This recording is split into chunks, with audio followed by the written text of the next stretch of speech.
Hello YouTube, welcome back to Super Lorcana World. When companies make games after game after game after game, they tend to take inspiration from the previous projects that worked and try to incorporate little things and details from those games into their newer games. Well, for those of you that know me, you guys will see one of my favorite board games in the background, the Disney Villainous series. I'm not super huge on the Marvel side or any other side, but like the Disney Villainous part is like I have them all. You know what I mean? I enjoy it very much. I enjoy playing the game. Arguably spent a little too much time playing the game, but that's okay. And I'm not gonna lie to you, when Lorcana was announced, I immediately saw a couple things that reminded me of Villainous. And as more and more cards and terms were announced, there really is a kind of a similarity between them in the sense of certain names and types and things and stuff. I'm not saying the game is going to be played the same way, obviously not. This is a board game, and Lorcana is a trading card game. But it is really cool to see just what is similar based on what we know today. I'm also trying to think of like unique Lorcana content to make, and I don't think I've seen anyone make a video comparing the two games to each other. So I'm going to go ahead and do that right now. Yep, and if I'm wrong, let me know in the comments. Do let me know anything in the comments about this little analysis video. There is no speculation. Everything I'm throwing at you is a fact in this video. And then you can speculate based on that.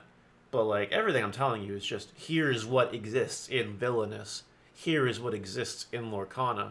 And then you go from there. Draw your own conclusions if you want to. But anyway, like, comment, subscribe, and all that. And let's get to it. Alright, let's get the party started here. We'll start right with the instruction guide. The instruction guide on it has take the role of a Disney villain. To win, you must explore your character's unique abilities and discover how to achieve your own story-based objective. So we know that Lorcana is based on a story. We know that they have characters.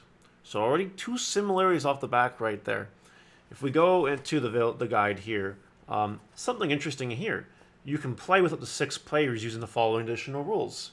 They start with 2 power and blah, blah, blah, blah, blah. Just talks about how much power you get, depending on turn order and all that. See, what's interesting with this is both Villainous and Lorcana have multiplayer, thanks to Robin Hood, because Robin Hood has that ability. If an opponent has more cards than you, draw a card. See, both games are multiplayer. That's pretty cool.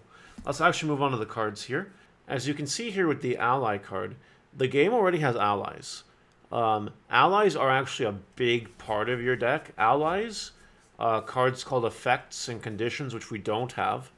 But we also have items. We have items. Items with key text like defeat all heroes. Interestingly, because in the Lorcana card game, you have cards that are heroes and villains. That's pretty neat. Besides that, here's an actual picture of a hero card, you know what I mean? Just hero right there. That's pretty exciting. I've also seen buzz around the internet on these tokens, and I do want to clarify this real quick, because I don't think that some people understand. If you look at a Lorcana card, and you look at the top left corner where the cost is, it is not this shape. This here is an octagon. It's an 8-sided shape, where on Lorcana cards, it's a hexagon. It's a 6-sided shape. So this game uses power as your mana or currency to play cards and activate abilities.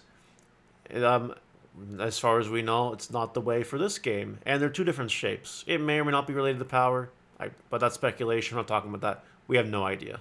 I also want to break out the actual board for a second here. Each character has its own little board with its own areas and whatever. These items here, these little circles with icons inside them, these are called actions. Now, we do have action cards in Lorcana. We have so far Dragonfire and Healing Glow. Action cards. This game, you can do 4 actions a turn. I don't think they're the same thing, but that is a similarity that I thought I should mention. I wanted to give a quick shout out to this card called Dragon Form. Dragon Form here is an effect, which is the closest thing in the game to an action. It says defeat a hero with strength 3 or less. Now, that's obviously not the same thing as Dragon Fire, but the fact that the Maleficent deck has a card that defeats a hero, just kills a hero, that's a really cool tie-in. Not quite the same thing, but I think it's nifty.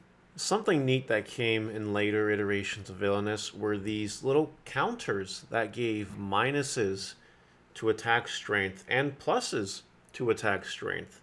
We've seen this on things like Scar, -5 attack, and Captain Hook with a Challenger, +2 attack. But look at it very closely, and you can, on these tokens, you can really see the shape of the attack icon on the Lorcana cards.